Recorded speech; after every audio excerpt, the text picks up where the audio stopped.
살아계신 우리 하나님 아버지 감사합니다. 오늘도 하나님의 귀한 바람보다도 더 현실적이고 불보다도 더 현실적이고 지진보다도 더 현실적인 주님의 사랑과 복음에 감사합니다. 우리 영이 우리의 마음이 영혼이 활짝 열려서 주님의 사랑에 감사하고 화답하고 찬양하고 또 이 시간에 주님의 한량없는 은혜의 말씀들을 우리 영혼 깊은 곳에 새겨서 우리를 청소하시고 우리를 씻어주시고 우리를 고쳐주시고 회복하여 주시고 치료하여 주시고 채워주시옵소서. 예수님의 이름으로 기도드립니다. 아멘.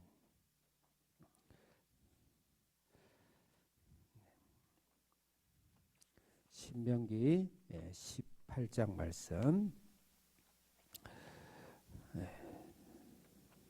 여러분들의 나눠드린 설교한 한번 보시고, 신명기 17장 이게 계속 이게 뜨는 게 이거를 다음부터 안 뜨게 할 수는 없나요? 뭐 확인 눌리면 돼요? 오디오 연결하라는 거 해야 돼요? 아니 또 오디오 연결하세요 나오는데 이게 계속 나중에 이도 안 되네. 나중에 한번 확인해 주세요. 자, 뒤에 우리 집사님들 그 뒤쪽은 스피커 소리 잘 들리나요?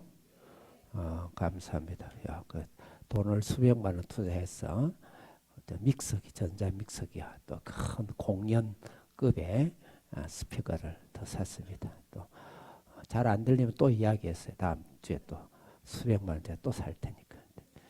제가 또 우리 그 성도님들이 이렇게 안 들리게 그 예배를 드린 줄 저는 진짜 몰랐어요. 너무 미안하고 참 죄송하고 그렇습니다.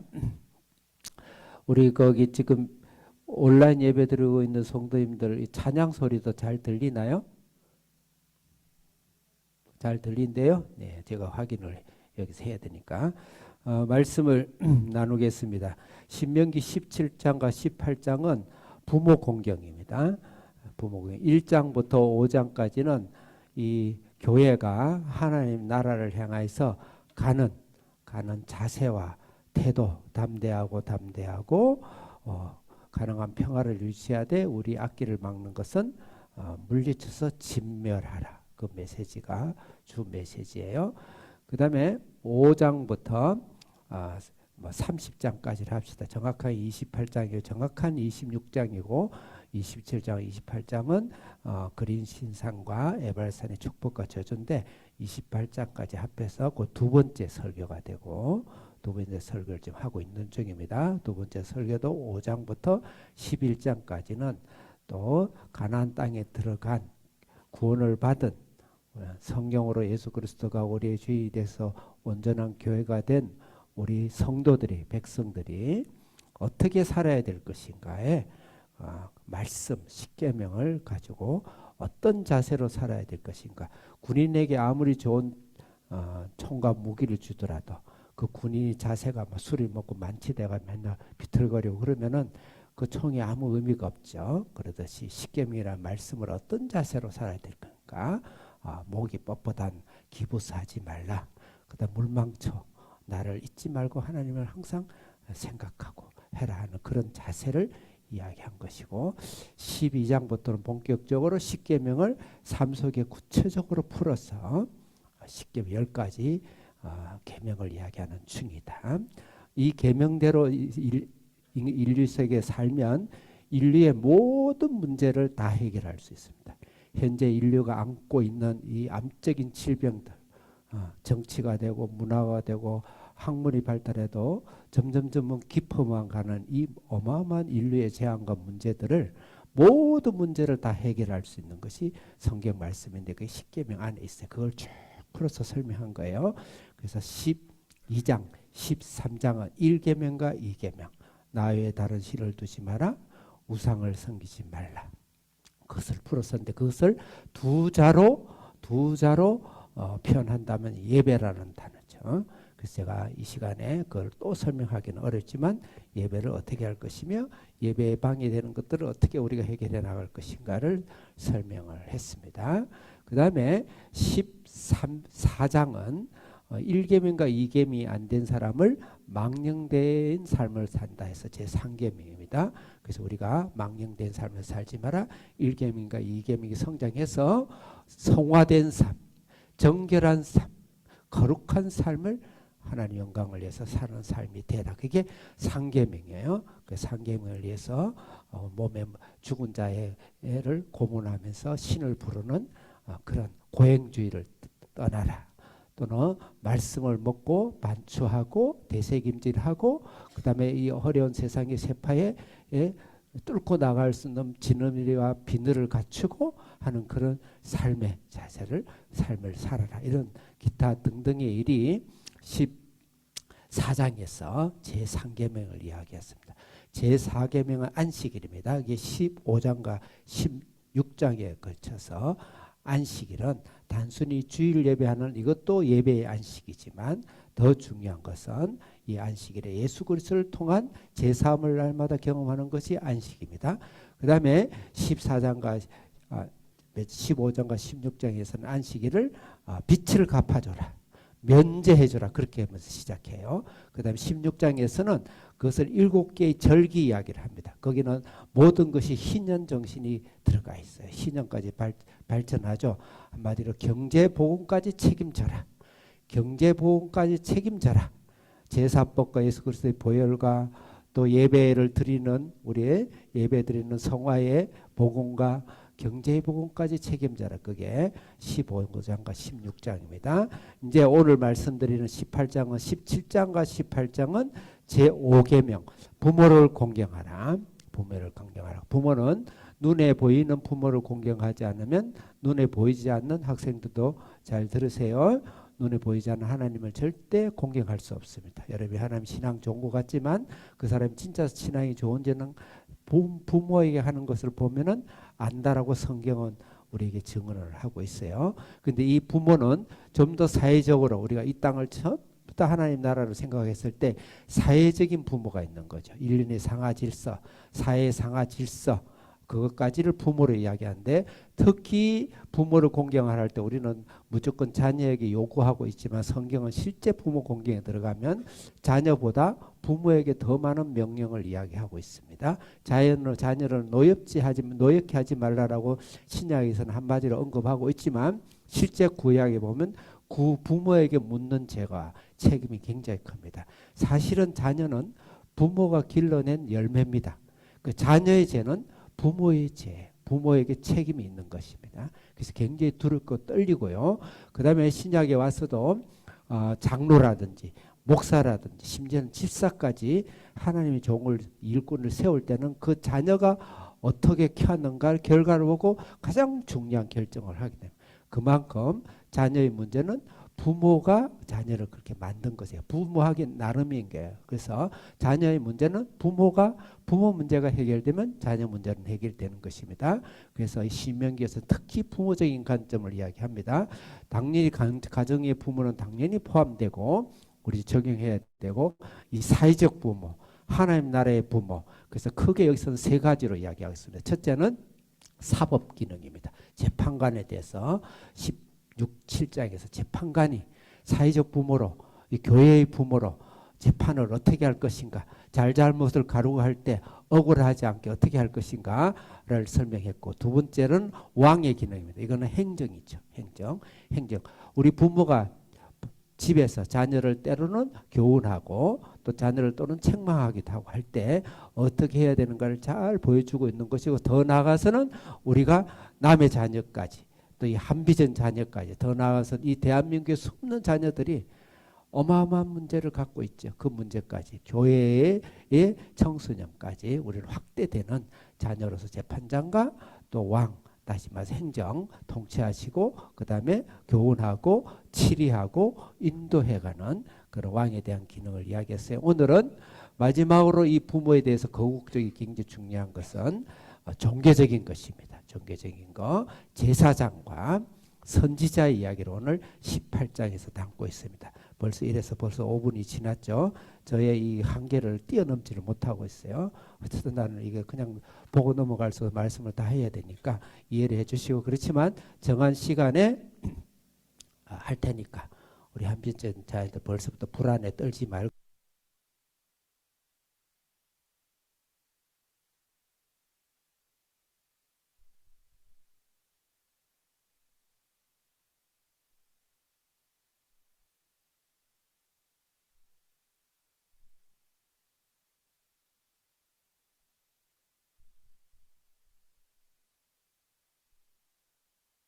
오늘날 사회는 약간 교회하고 구분을 해야 됩니다. 그럼에도 불구하고 확대된 부모에 의해서 오늘은 종교적인 측면이다. 뭐 종교란 단어도 별로 표현이 안 되지만 또 단어가 그런 단어가 있으니까 제사장과 선지자인데 1절부터 2절 옆에 있는 글 크게 읽겠습니다. 시작. 네, 그래서 하나님을 기업으로 삼아라. 반드시 좋은 부모는 우리 가정에 적용하면 돼요. 사회뿐만 아니고 교회뿐만 아니고 나라뿐만 아니고 내 가정의 제사장으로서 부모 역할을 해야 되는데 반드시 하나님이 나의 기업이다. 하나님 나의 힘으로 돈을 벌고 나의 힘으로 출세라고 하려고 노력하지 말고 하나님이 그 결과로 주시는데 하나님이 나의 백그라운드고 하나님이 나의 재산이고 하나님이 나의 돈이고 하나님이 나의 땅이고 그런 것을 내 삶 속에서 보여줘야 된다. 그 다음에 두 번째 3절에서 5절을 크게 읽겠습니다. 시작. 제사장인 부모는 하나님을 우선순위해야 된다. 모든 일을 할 때 하나님보다 더 사랑한 것이 없는 신앙의 자세를 자녀들에게 보여주고 그 다음에 가르치고 하게 되면 그 가정도 잘 되고 그 교회도 잘 되고 그 사회도 하나님의 축복을 받는다. 그것을 우리가 부모 공경에서 이야기하고 있습니다. 세 번째로 6절에서 8절 큰 소리로 읽겠습니다. 시작. 제사장은 형제 행함 있는 믿음을 가져라 그랬어요. 이 말씀은 말로만 사랑한다 하지 말고 실제 경제적인 책임을 져야 된다는 거죠. 경제적인 책임을 교회 안에서 소없는 가난한 자가 없도록 하기 위해서 교회가 연합해서 하나님께 그래서 열심히 일을 해서 11조도 드리고 그 11조를 가난한 사람들을 원치 않게 뭐 맨날 술주정뱅이가 길에 늘어지는 그런 사람 억지로 돌아가는 그런 사람들도 굶어 죽지는 않게 해야 되겠지만 그렇게 무작정 하라는 것이 아니고 교회 안에서 충성스럽게 일하고 하는 그런 자들을 위하여서 우리가 부모가 그 일을 하고 또 부모가 가정을 자녀를 놓고 가정을 했으면 가정의 경제를 부모가 반드시 책임을 져야 됩니다. 그거 던져 놔놓고 기도가 제일이다. 이 또 혹시 오해는 하지 마세요. 기도가 제일이라는 사람 치고 가정을 엉망을 하는 사람 없어요. 전도가 제일이 돼서 매 교회 와서 길바닥에서 전도하고 내가 오해는 하지 마세요. 그런 사람이 가정을 엉망을 하는 사람 없습니다. 다 잘하면서 삽니다. 그래서 그렇게 해서는 이혼하고 분리해서는 안 된다. 이혼한 물질과 경제와 신앙을 이혼화시켜서는 절대 안 됩니다. 그게 바로 부모 공경이다. 그렇게 보면 좋겠어요. 그 다음에 부모로서 또 국가로서도 그렇겠죠. 국가, 교회도 그렇고 국가도 그렇고 백성을 반드시 잘 먹이고 잘 하고 그럴 수 있도록 노력을 해야 되겠죠. 19절부터 14절 크게 읽겠습니다. 시작. 딱 씻으면 기분 좋아. 자, 이렇게 하면 한 번 더 읽어야 돼. 다시 한 번 더 크게 시작. 네, 아멘. 이거는 굉장히 민감하면서 중요한 일인데 아닌 것처럼 하면서 우리 속에 암세포처럼 번져 있는 우리 신앙이 아닌 사람은 그렇게 하는 것에 대해서 우리가 뭘 어떻게 하겠나요? 신앙인들이 거의 정상세포가 아니고 암세포가 오히려 내 영혼과 몸을 다 덮어 씌우듯이 그렇게 이 주술문화, 그 다음에 무속, 자칫 잘못하면 내가 여기 앞에다 글을 넣는 것은 성령의 은사를 오히려 멸해버리는 거. 이것 때문에 성령 은사 겁이 나가지고 저기 뭐야 자라보고 놀란 가슴이 소뚜껑 보고 놀란다고. 성령 은사는 절대 필연적인 것이고 필수인데 이 너무 이러니까 교회에서 터부시 해버려가지고 오늘날 교회가 이래저래 아주 심각해졌는데 어쨌든 우리 속에 그리스도인들 속에서도 이 성령의 은사와 하나님의 특별한 계시와 능력을 가지고 무속과 주술 문화로 빙자해버리고 타락해버리고 그 다음에 저급하게 만드는 그런 일을 절대 하면 안 된다. 뭐 제가 결론적으로 묻겠습니다. 예수 믿으면서 점하십니까? 뭐 혹시 했더라도 아니라고 대답하세요. 다 예전에 말, 지금은 안 하겠죠. 하죠. 합니다. 합니다. 예수 믿는 사람들이 사업하면서 어디 가서 안 보나요? 내가 알고 봤더니 엄청나게 많이 봐요. 정치하는 사람들 어디 가서 이렇게 주술하고 이상한 무당풋거리나 도사도 안 만납니까? 지금 있는 모 대통령의 부인도 뭐 다른 건 다 좋아요. 좋은데 그건 진짜 매로 맞아야 되지. 진짜. 나라 지금 망해 먹는 거죠. 진짜.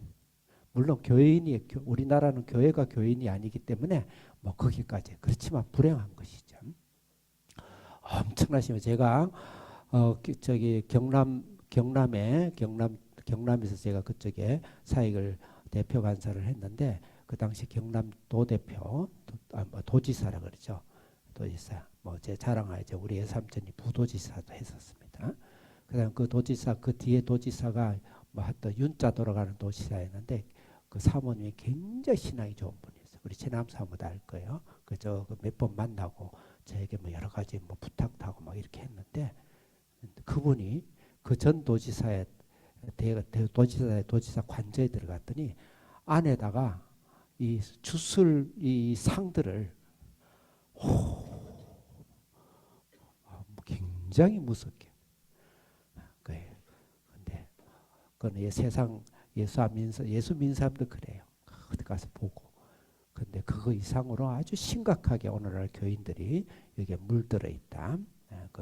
그렇게 하면 안 된다. 자, 그 다음에 15절부터 22절 크게 읽겠습니다. 시작.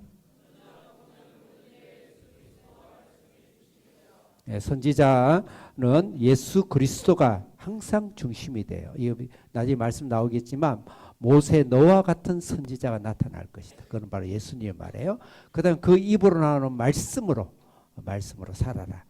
그래서 부모는 항상 무슨 일을 하든 그 가정에 예수 그리스도 그 다음에 말씀 그리고 큐티 중심의 삶을 반드시 살아야 된다. 좀 그걸 이야기하고 있습니다. 이렇게 해서 성경 설교를 다 끝내면 참 좋겠는데 이 정도면 보통 설교를 끝난 거예요. 근데 그렇지만 또 말씀을 쭉 읽으면서 오늘 시간 안에 마치도록 할게요. 18장 1절부터 같이 크게 읽겠습니다. 하나님의 기업 먼저 첫째 하나님 기업 1절 시작.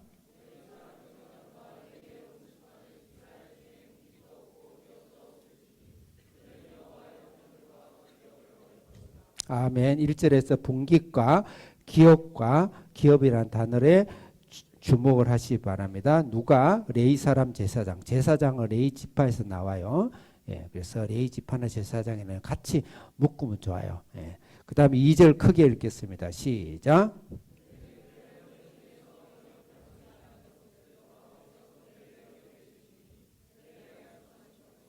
하나님을 나의 기업으로 삼으라. 제사장. 그래서 이 레위 지파만 제사장이 아니고 오늘날은 우리가 다 제사장이에요. 우리가 대제사장입니다. 대제사장으로서 부모로서 어떤 역할을 하는가. 더 나아가서는 사회와 청소년과 이걸 책임지는 그리스도인이 사명의 부모로서 우리 어떻게 해야 될 것인가. 하나님을 기업으로 삼아라. 이 세상의 돈과 만몬과 화려함과 명성과 스펙을 하나님 그 나중에 다 주세요. 그런 자에게 백배로 주십니다. 근데 그걸 찾지 마라. 하나님이 나의 인생이 우리 기업이고 나의 재산이고 재산이고 그 다음에 땅 1호고 그 다음에 아파트 1호고 그 다음에 좋은 차 1호고 1호로 삼아라. 하나님의 기업으로 삼아라. 그런 자에게는 엄청난 축복이 있을 것인데 성경을 잠깐 읽겠습니다. 한기 선생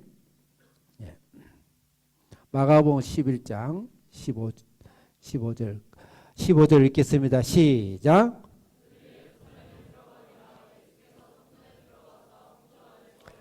자, 거기까지 16절 읽겠습니다. 시작. 잘 아실 겁니다. 예수님이 성전을 덮어버리죠. 그 사건이 뭡니까? 요 제사장들이 하나님을 기업으로 삼으려 했는데 그것을 하지 않고 그 절기마다 짐승을 가져와야 제물을 해야 되는데 흠이 나면 안 받아줘요. 예, 흠이 나요. 그러니까 혹시 흠이 안 나도 흠 났네. 그러니까 내 눈에는 안 보이는데요. 그럼 제사장이 내 눈에는 보인다. 그래가지고 그거를 빠꾸시키는 거예요. 그러니까 아예 돈을 들고 와가지고 제사장 지놈이 죄송해요. 제놈이 키운 것을 사가지고 제물을 해서 돈을 몇 배로 비싸게 받고 내가 안 사봐서 모르겠지만 분명히 비싸게 받았을 거예요. 그래가지고 제물을 드리고 그 다음에 이 동전에 돈을 들인 이제 헌금을 하는데 동전에 로마의 황제가 들어가면 우상이에요. 그러니까 그거 안 된다. 그래서 성전 돈을 따로 만들어가요. 그거를 환전을 해줘요. 환전해서 고리 대금을 하고 해서 어마어마한 예루살렘 전체가 다 대제사장들 사내들이네 땅이고 몫이에요. 전국이 다 그렇죠. 오늘 그 말을 하는 거예요. 오늘 우리 한국엔 그렇지 않은 교회가 더 많습니다.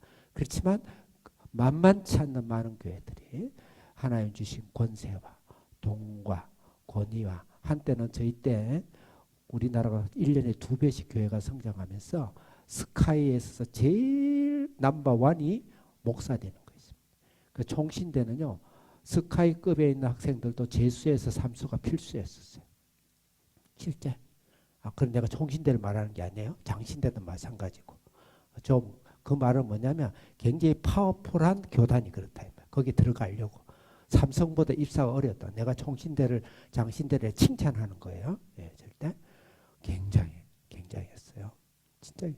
그리고 제가 어릴 때 저는 초등학교 5학년 때 목사가 되기로 헌신을 했는데 중학교 1학년 때 결단을 하고 갑자기 중학교 1학년 때 공부가 잘 되더라고. 그러고 나서 막 전교에서 수석을 하니까 살짝 마음이 흔들렸어요. 서울대 법대 가가지고 좀 할 거 하고 멋있게 하면 목사가 멋있지 않을까. 그럴 때 1년 동안 괴로워가지고 하나님께 어린 나이 기도를 했습니다. 그때 신문에 나왔는데 직업 인기도 이하여대에서 직업 인기도를 여대생들에게 시집갈 인기도를 했는데 1위가 뭐 판사, 검사, 의사, 사자 돌아가는 거 있죠? 쭉 가가지고 27위가 목사예요. 26위가 뭐냐면 이발사였어요. 웃으라 이야기는 아무도 안 냈는데. 그랬던 목사가 제가 대학 다닐 때 서열 1위가 목사였습니다. 이하에 대해서. 그 정도 좋아요. 그 하나의 축복이에요.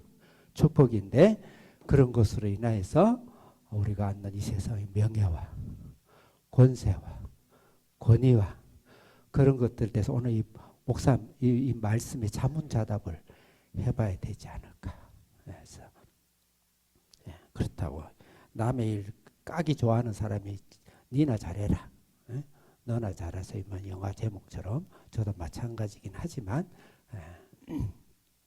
그렇습니다. 마음이 아파서 좀 길게 이야기했고 그다음에 3절 두 번째 부모 제사장으로서 사회와 교회 제사장 부모로서 어떤 일을 해야 되는가 하나의 우선순위를 돌아 3절 크게 읽겠습니다. 아니 내가 그냥 넘어가겠어요. 넘어가요. 3절 크게 읽겠습니다. 시작.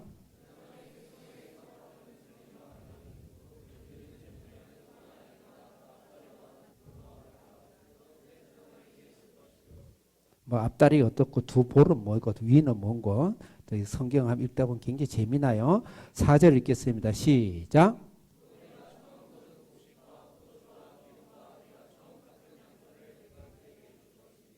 여기서 처음이란 단어를 기억해야 돼요. 처음이란 단어가 사실은 이 3절부터 5절까지 강조점이에요. 처음을 강조하는 겁니다. 5절 읽겠습니다. 시작.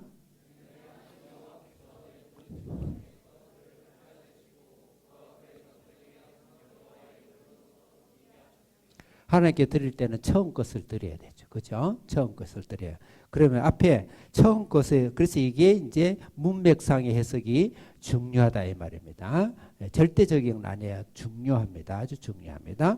처음 것을 뒤에 이야기했으면 3절에 예, 굉장히 해석이 곤란한 앞다리는 먹고 두부를 먹고 위는 못 가. 그럼 이거 처음 것과 생각했을 때 신체적으로 처음 것과 생각했을 때 신체적으로 이걸 위치적으로 어떤 의미가 있는가를 생각하면 그냥 쉽게 해석이 되고 더 깊은 의미는 나중에 하나님께 가보고 인간으로서 무엇일까요? 앞다리니까 처음이잖아. 예? 앞다리가 땅을 뒤질 때 앞다리가 보통 오른발 왼발 오른발 왼발 이랍니다. 예? 왼발잡이는 왼발 오른발이지만 그는 그 짐승을 잘못 키운 거예요. 잘 키운 짐승은 오른발 왼발이에요. 오른발이 제일 먼저 내뒤 있잖아.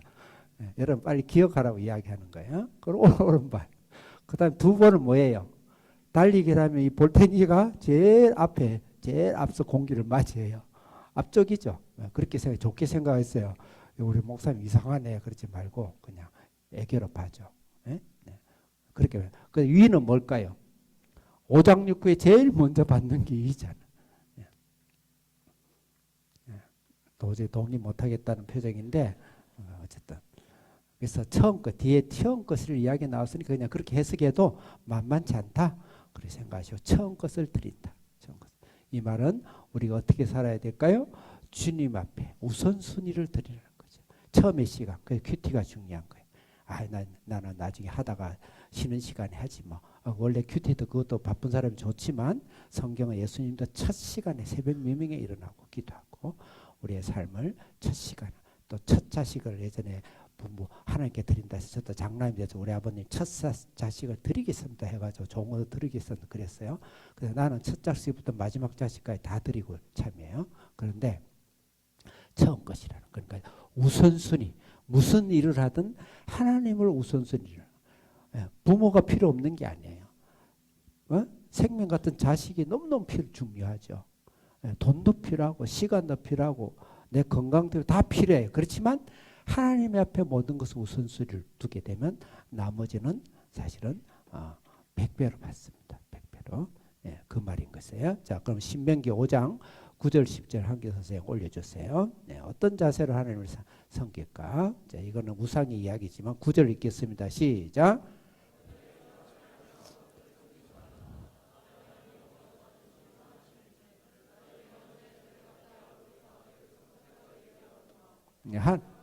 아멘. 하나님도 미움을 갖고 계시다. 이거는 부정적인 미움이 아닙니다. 사랑의 다른 표현이죠. 예, 극치적인 표현이죠. 10절 읽겠습니다. 시작. 그래서 그 하나님을 더 사랑하는, 더 우선순위에 두는 그런 삶을 살아라. 이게 바로 오늘 3절부터 5절까지. 그럼 우리 부모는 어떻게 사는가? 하나님을 항상 우선순위에 두는 삶으로 보여줘야 돼요. 자녀에게. 교회 가서는 거룩한 목사님, 교회 가서는 거룩한 장로님, 저분 안수 집사님, 예, 막 그렇게 하는데 자기 가장 보는 건 자기 부부 가정이죠. 자녀들 볼 때는 이게 아닌 거야. 예? 아닌 거야. 그랬을 때는 그건 망가지는 거야. 그 신앙은 아닌 거, 좋은 부모가 아닌 것이죠. 그 5계명을 지키지 않는 거예요. 그렇게 난 자식은 부모의 책임이다 이 말이에요. 그렇게 하는 그 교회는 그 교회의 지도자들의 부모들의 지도자들의 책임이다. 오늘 한국 교회는 사실 교회 목사들의 그래서 많은 선지자들이 그렇게 이야기해요. 목사들의 절대 책임이다. 일차 책임이다. 그래서 어느 부분이 뭐 그거는 믿어도 되고 그냥 지나가는 말로 어느 분이 지옥 체험을 했는데 지옥에 가봤더니 지옥도 3층 지옥이 있대. 저 밑바닥에. 굉장히 무서운 살인마들은 미국에 가면 완전 저 밑바닥에 지옥이 많이 감옥이 있대요. 그런 데서 이제 대다수가 목사님이더라. 뭐 그런 카더라 통신이 있어요. 자, 그다음에 세 번째로는 형제 사랑입니다. 행함 있는 신앙. 특히 돈에는 장수가 없죠. 그 사람이 진짜 좋은 신앙인가 하는 것은 돈에 대해서 우리 어떤 자세를 갖고 있는가에 대해서 설명인데, 자 6절 읽겠습니다. 크게 시작. 다시 한 목소리로 아직 못 찾았어요. 6절 18장 6절 크게 시작.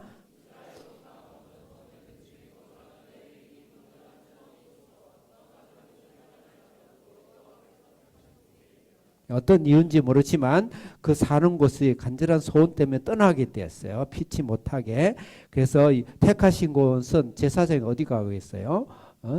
제사 그 예를 성전에 가고 또 지방의 성소에 가겠죠. 예. 그다음에 7절 읽겠습니다. 시작.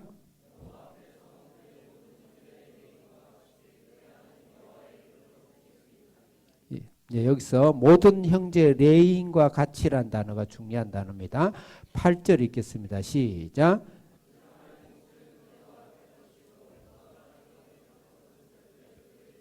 그들과 같이 해라. 뭐 우리가 얼른 쉽게는 큰 교회가 있고 대형 교회가 있고 작은 교회가 있어요. 근데 저는 그것을 뭐 평등화해라 거기에 대해서는 저는 찬성하지 않습니다. 대형 교회가 된 목사님은 대형 교회만한 하나님 앞에서 그만한 충분한 대가를 지불한 진짜 둘도 찾기 어려운 훌륭한 목사님들이십니다. 작은 교회 목사는 제가 지켜본 그래요. 굉장히 태만하시기도 하고 게으르기도 하시고 또 포기하시고 그런 경향이 굉장히 많습니다. 그거는 원칙은 아니지만 경험상 그렇습니다. 그것은 또 자연적인 결과입니다. 공부를 잘하는 학생과 못하는 학생 특별한 이유가 있을 수 있지만 공부를 잘하는 좋은 결과를 얻는 학생들은 굉장히 열심히 새벽부터 저녁까지 하고 공부에 성적이 안 좋은 사람은 분명히 스마트폰을 들고 놀고 있었던 것이 경험적인 것이죠. 또 사회적으로 굉장히 성공적인 사람은 굉장히 부지런하고 성실하게 살았던 것이 사실이에요. 똑같아요. 그런 사람이 동일하게 될 수는 없어요. 동일하게 될 수는 없지만 그럼에도 불구하고 최선의 노력을 우리가 하고 있는가 대해서 굉장히 그리고 질서가 깨지면 안 돼. 큰 교회 대형 교회 담임 목사하고 이제 들어오는 그 신임 목사하고 마치 이 계급이 같은 것처럼 그렇게 그거는 절대 안 해. 성경 그렇게 한 적이 없어요. 사도가 따로 있고 집사가 따로 있고 다 장로가 있고 다 있어요. 그걸 말하는 게 아니에요. 단지 신분의 차이가 있습니다. 직분과 직위와 하는 일의 차이는 분명히 있고 상하 질서가 되지만 신분의 차이가 있으면 안 돼. 그 신분에는 특히 경제적인 거. 담임 목사는 아기가 하나인데 이제 들어온 그 목사는 어떻게 됐는지 아기가 5명이다. 그러면 5명을 먹이는데 돈이 많이 드나요? 1명 먹이는데 돈이 많이 드나요? 5명인 걸 줘야 된다 이 말이죠. 그런 부분을 이야기했어서 그 부분에 반드시 되어져야 좋은 부모가 되고 그런 부분 되어야 아주 좋은 지도자가 된다. 그 말 거기에 대해 아주 중요하다. 5계명에는 이걸 안고 있어요. 이 5계명을 지키게 되면 사회 문제 다 해결됩니다. 나라 문제 다 해결됩니다. 가난과 부의 문제가 다 해결됩니다. 이 모든 노동과 싸움과 전쟁의 문제 다 해결됩니다. 오늘날 모든 전쟁은 바로 이 부의 욕심이에요. 한 곳에 다 몰려가요. 북한의 집단들 보세요. 지금 공상 뭐 요새는 하도니까 또 누가 암살자 보낼까 싶어서 내가 말을 잘 못하겠네. 요새는요 중국도 그렇고 대부분 몇 놈 안 되는데 다 몰려 있습니다.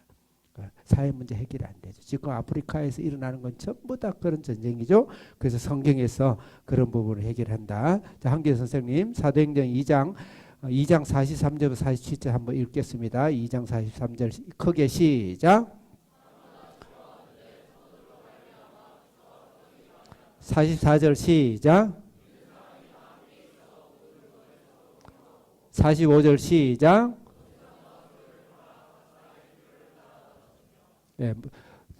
재물을 공용하는 것이죠. 이것을 본따서 공산주의가 생겼는데 이거는 굉장히 충격적이고 정신적이고 메시지적인 것이지 그 뒤에 이것을 계속 교회는 하지 않았어요.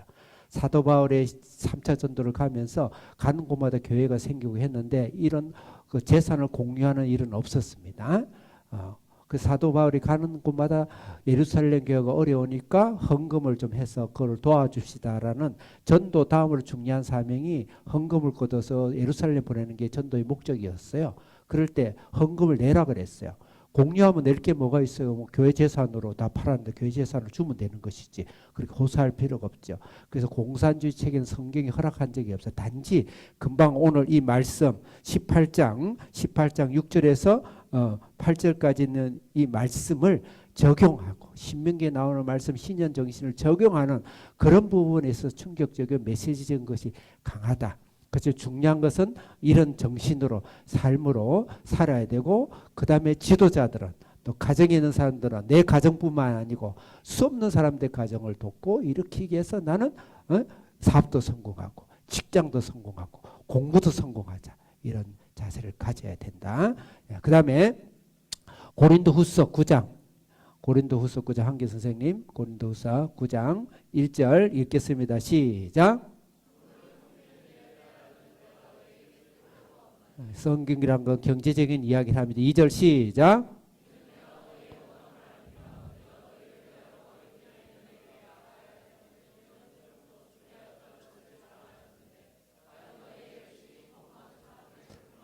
사도 바울이 전 세계를 전도하면서 헌금을 거둬서 예루살렘 그 당시 심각하게 핍박과 어려움이 있었어요. 그것을 헌금하는 것이 아주 중요한, 전도 다음으로 중요한 일로 삼았다, 이 말이에요. 그러니까 우리가 경제 복음이 굉장히 중요한 거예요. 우리 사도행전을 지금 한쪽 면에서만 보고 있는 것이 있어요. 그다음 로마서 봅시다. 다 하고는 로마서에서 고백했던 이 15장 25절 크게 읽겠습니다. 시작. 26절 시작.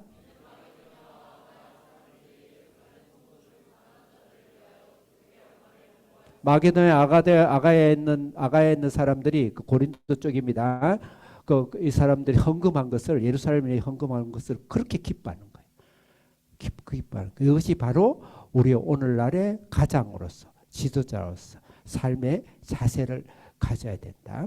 여러분 지금 큐티를 하고 있는데 11장 마지막에 가면은 바나바와를 통해서 바울을 통해서 예루살렘에 어려움을 해서 도우는 구제 물건을 가져가는 것으로 나오고, 12장도 구제 물건을 잘 전달하고 다시 내려왔더라, 이렇게 시작해요. 그러면서 13장에 전 세계 땅끝까지 복음을 증거하는 안디옥의 파송 이야기가 또 나옵니다. 그래서 결코 경제 복음은 아주 중요한 것이다. 그래서 좋은 신앙으로서, 좋은 부모로서의 삶은 이런 삶의 자세를 갖고 내가 경제 행위라든지 삶에 있어서도 적극적이고 열심히 하는 삶을 살 때 그게 좋은 부모고 부모를 공경하는 것이다. 자, 그 다음에 다른 거는 여러분들이 내가 적어놓은 거 나중에 참고하시고, 9절부터 14절은 옆에 있는 글을 옆에 읽겠습니다. 제목 읽겠어요. 9절부터 14절. 선지자 부모는 시작. 네, 9절 읽겠습니다. 18장 9절 시작.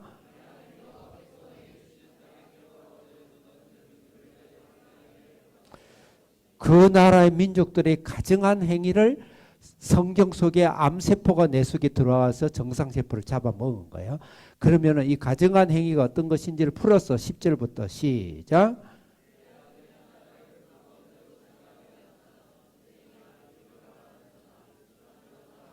시간상 이 모든 단어들을 다 제가 설명하기 어렵습니다. 특히 아들이나 딸을 불 가운데 지난다. 이거 몰렉신입니다.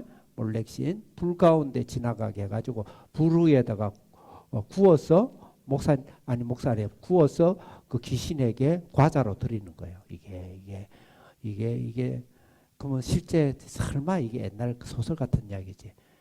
천만에 오늘 나도 그렇습니다. 자녀를 이용해가 불에 구워가지고 자기 행복을 위해서 자녀를 공부를 시켜요. 자기 체면을 위해서 자녀를 공부를 시킵니다. 네, 시킵니다. 자기 영광을 위해서 시켜요. 돈을 위해서 좀 편해 보려고 시켜요. 아닌 것 같아도 깊은 영적인 것이 거기에 있어요. 자녀. 그러면 자녀를 바치면 다른 자녀와 가정에 복이 온다는 그런 사상이 있습니다. 그 이방 신에 그걸 받아들인 거예요. 이 몰렉은 시리아, 레바논, 두로와 시돈의 그쪽 북쪽의 신들이에요. 예, 그다음에 저기 내가 지금 정확히 기억이 안 나는데 아수르와 바벨론도 신이 그쪽 신인지 하여튼 시리아 쪽의 신일 것입니다. 어쨌든 그렇습니다. 예. 그러니까 점쟁이나 기륭이나 이런 것들이 다 뭐냐면 근본 목적은 돈을 벌어들이기 위한 것이다. 말씀 보겠습니다. 말씀 사도행전 16장 맞나요? 16장 16절부터 19절 16절 크게 읽겠. 그거 하기 전에 마술사 시몬 기억나죠? 마술사 시몬이 성령의 능력을 사도 베드로에게 주라 그러죠. 그때 무엇을 주고 살려 그랬어요? 돈을 주었어요. 그래서 많이 해가 자기 돈 많이 벌려고. 그 다음에 그와 유사한 행위가 사도행전 16장 16절 읽겠습니다. 사도행전 16장 16절 크게 시작.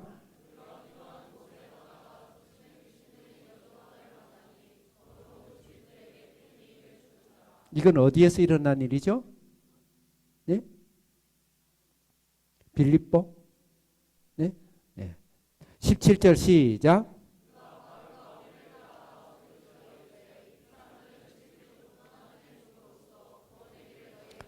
18절 시작.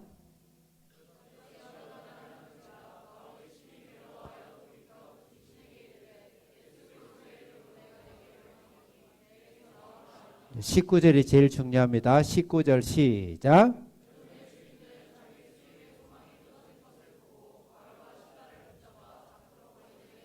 이 귀신 쫓는 사업으로 가지고 무엇을 얻으려고 그랬죠? 자기의 수익을 얻으려고. 자기 수익을 얻으려고. 그렇습니다. 우리 기독교 지도자 또 내 개인적인 가정에서 신앙을 많이 다녀요. 은사 집회가 예언도 받고 목사님들이 특히 이렇게 막 기도할 때 보면 봉투를 보고 기분이 좋아서 기도도 많이 나오고 또 봉투 헌금할 때 이름을 탁탁 적어가지고 헌금을 해요. 그러면 봉투를 해가지고 누가 헌금했다 그러면서 막 광고해요. 요즘은 그런 거 잘 안 하겠지만 다른 식으로 많이 하죠. 그리고 심지어 주부에다가도 11조 낸 사람 이런 적고 막 해요.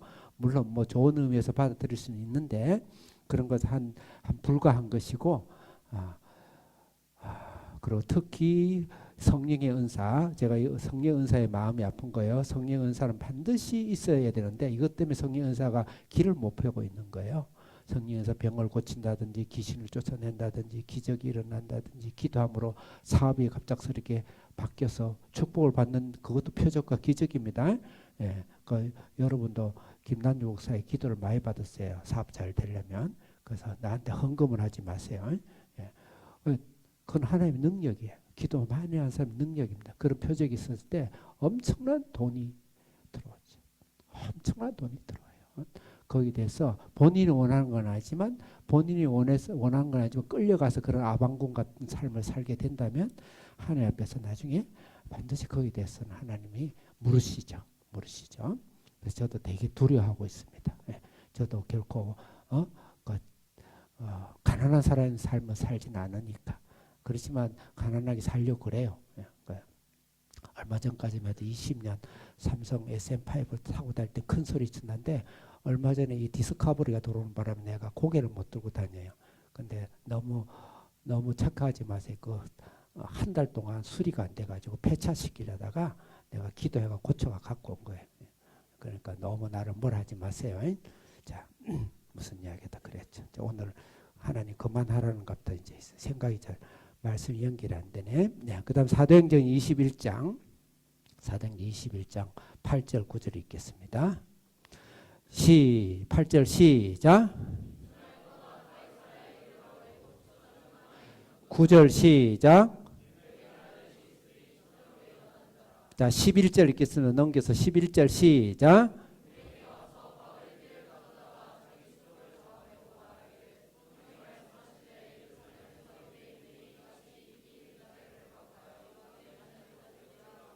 아멘. 12절 크게 시작.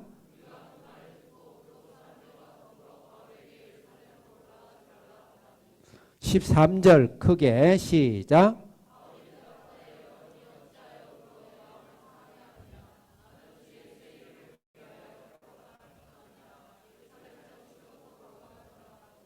은사의 태도와 은사의 사용 목적이 뭔가를 가르쳐주고 있어요. 사도 바울은 은사 중에 은사 아닙니까? 진짜 은사의 왕 같은 자 아니에요? 예수님 그 외에 물론 베드로도 그렇지만, 예. 근데 이 은사에 대해서 빌립의 그 딸들이 은사 예언의 은사를 아주 그것을 뭐 온 도시가 소문이 나가지고 예루살렘에서 몰려오고 그래요. 근데 사도 바울이 그때 그걸 다 가서 이제 예루살렘 가서 로마를 가기 전에 들렸어요. 그 난리가 난 거예요. 막 예언의 영이 막 퍼붓는데 너 이렇게 된다, 졸라맨 된다, 목 졸라가지고 혓바닥 나오고 넌 그래 끌려간다. 막 야단이 난 거야. 이제 큰일 났다. 그러니까 사도 바울이 여기서 입 닥쳐라 그러죠. 누가 모르나. 그 분명히 이런 말도 했을 거야. 성경 안 썼지만. 내가 예언의 영이 너보다 못한 줄 아나. 내가 이걸 모르고 왔는지 아나. 하나님 그거 내가 벌써부터 다 가르쳐 준 거야. 그런데 예언의 영을 어디다 써야 되냐. 그리스도의 이름을 위해서 결박당하고 죽는 일이 있더라도 예언은 복음 증거를 위해서 써야 된다. 그 말이죠. 은사는 복음을 위해서 준 거예요. 이번에 이런 사업 한번 될까요? 안 될까요? 아무리 물어도요. 한 번은 가르쳐줘요. 하나님 어떻게 해가지고. 두 번은 안 가르쳐줍니다. 망하니까. 오늘은 빨간 넥타이 맬까요? 파란 넥타이 맬까요? 오늘 아침 내가 좀 고민을 했는데 그건 물을 필요 없어요. 제가 원하는 대로 하면 돼. 실력대로. 오늘은 동쪽에서 손이 뭡니까? 서쪽에서 옵니까? 그러지 마세요. 그런 거 자꾸 해서 은사를 헷갈리게. 은사가 하나님이 그 주신다니까. 그거 이상 100배 1000배 은사가 있죠. 하나님. 그래서 그렇게 쓰는 게 아니에요. 그 다음에 예언을 할 때에 방법론이 있습니다. 오늘은 좀 공부를 좀 해야 되니까 이것만 하고 마칠 거예요. 고린도서 14장 29절 크게 시작. 절대 혼자 예언을 하는 거야. 그 혼자 하는 건 본인이 받으면 돼요. 본인이 자기 적용하면 되고 예언을 누굴 줄 때 예언의 능력이 있는 사람 있죠. 또 은사가 있고 그러면 하나님께서 그걸 가르쳐주고 또 감을 주고 또 메시지를 주고 실제 성령이 저도 성령의 음성을 많이 들어요. 그러면 이렇게 하면은 성령이 임하겠죠. 근데 절대 둘 돼서 세 명의 은사를 예언을 해야 돼요. 한 사람인데도 가가 머리 대고 이렇게 하면 안 돼요. 그 성경이 가르쳐준 거예요. 그럴 땐 반드시 악한 영이 통합니다. 그리고 그 사람이 구원을 못 받는다는 게 아니에요. 그래가지고 그냥 한마디로 신앙 그냥 개망신 되는 거예요. 그냥. 그냥 개망신. 제가 목사 이런 용어에서 원하지만 미안하지만 개차반 되는 거예요. 신앙. 그 다음에 30절 읽겠습니다. 시작. 예언에도 이 등급이 있어요. 그래서 가능한 한 말씀에 갖고 있는 목사님이 있는 곳에서 예언을 하면은 예언이 굉장히 풍성한 신앙을 해서 기름칠을 한단 말이에요. 말씀이 있고 그렇게 하는 거예요. 반드시 성경대로 해야 돼요. 오늘 지금 우리나라 무당처럼 막 떠다니는 그것은 절대 피해, 진짜 피해야 됩니다. 그리고 말씀도 없는 사람들 부흥해가지고 그냥 돈 걷고 헌금 걷고 가려고 하는 그런 데는 근데 진짜 조심해야 되고요. 진짜 조심해야 돼요. 제가 아프리카 진짜 가난한 지금은 뭐 하늘나라 같이 그 목사가 한국에 와서 2번 방문할 때 어마어마한 기적과 능력과 표적이 막 사도행전적 그 이상으로 나타나는데 그분은 그 가난한 그 나라에서도 한국 올 때 모든 체육관 빌리고 스텝하고 음향기계 빌리고 모든 숙식 모든 것을 본인이 돈으로 했어요. 우리나라에서 돈을 1푼도 안 가져갔습니다. 제가 굉장히 존경했던 조영교 목사님이 전 세계 그렇게 어마어마한 부흥회를 다녔는데 그것을 주는 사례비를 한 번도 자기가 가진 적이 없고 전체 교회에 헌금을 했다. 제가 그분들 설교를 제가 한두 번 들은 게 아니죠. 그 굉장히 중요한 자세다. 그렇게 이야기합니다. 자, 그래서 우리 신앙 안에서 나의 가정을 복을 빌기 위해서 하나님께 깊이 들어가야지 이 세상이 잘못된 악하고 더러운 것들에 내가 암세포처럼 내가 들어오지 않게 은사는 중요해요. 은사를 갑절로 받되 말씀으로 깊이 있게 은사와 말씀이 병행되는 그런 신앙을 반드시 부모로서 살고 자녀에게 보여줘야 자녀 신앙이 크는 거예요.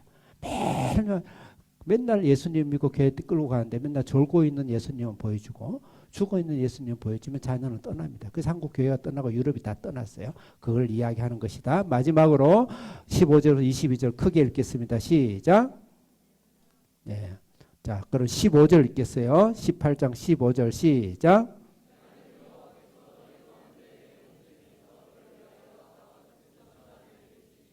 (18절) 읽겠습니다. 18절 시작.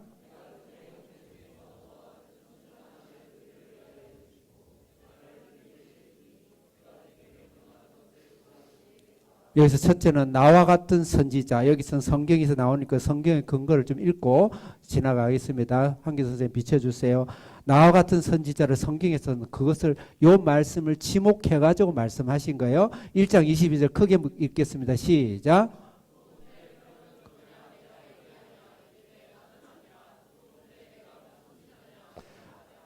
묻되 내가 그 선지자다. 이 선지자를 말하는 겁니다. 이거 누가에게? 세례 요한에게. 난 아니다 이 말이죠. 근데 예수님이 뭐라고 했어요? 그가 바로 나다. 예수님 그렇게 이야기하시죠. 자, 그 다음에 요한복음 6장 14절 크게 시작.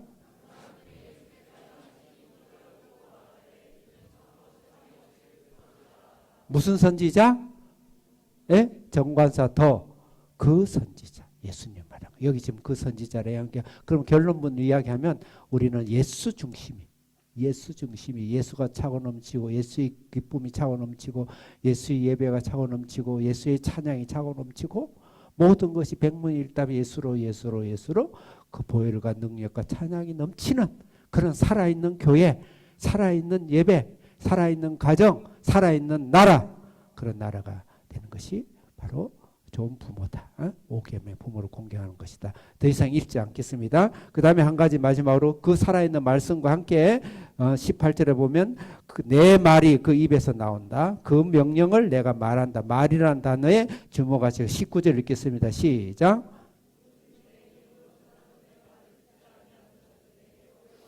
내 말이 아니고 남의 말, 나의 말을 하면 안 된다는 것이죠. 말씀의 중심.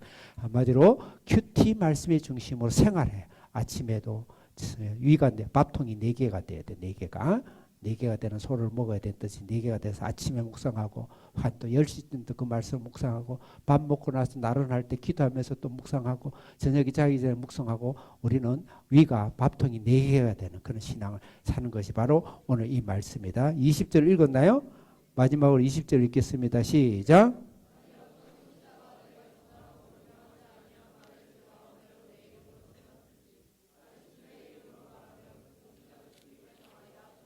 말씀이 중심이 되고 말씀으로 생활하고 말씀의 삶 속에서 사는 그런 가정. 그래서 가정들이 모이면은 요새는 스마트폰 때문에 거의 대화 불통이 심각할 정도죠. 큐티를 하세요. 다 해결합니다. 스마트폰 할 거 하고 큐티를 하세요. 모든 해결돼요. 아침에 큐티께서 쉐어링하고 또 만나면 오늘 말씀 한 번 더 우리 묵상하고 나누자 해서 나는 어떤 말씀 오늘 은혜 받고 했다. 또 어떻게 살았다 나누고. 예. 그리고 무슨 절기라든지 뭐 오랜만에 만나면 모여가지고 먼저 큐티 말씀을 묵상해요. 그러면 핑계를 대면 돼. 김단임 목사가 안 하면 나한테 나 김단임 목사 혼난다 해야 된다 해가지고 큐티를 하고 그러면서 큐티로 삶을 살아가는 그런 하면은 좋은 가정이 되고 부모가 되고 좋은 자녀가 탄생될 줄을 믿습니다. 예, 주여 주여 세 번 외치고 주여 세 번 외치고 하나님을 나의 재산으로 하나님을 나의 우선순위로 하나님을 나의 경제로 하나님을 나의 은사 성령의 능력으로 하나님을 예수님을 나의 말씀을 나의 중심으로 되는 부모가 되고 가정이 되고 자녀가 돼서 이 세상을 정복하고 다스리고 충만한 그런 가정이 될 수 있도록 또 이 교회와 이 나라가 그런 교회가 되도록 나라가 되도록 주여 한번 외치고 기도하겠습니다. 주여 살아계신 하나님 아버지 감사합니다.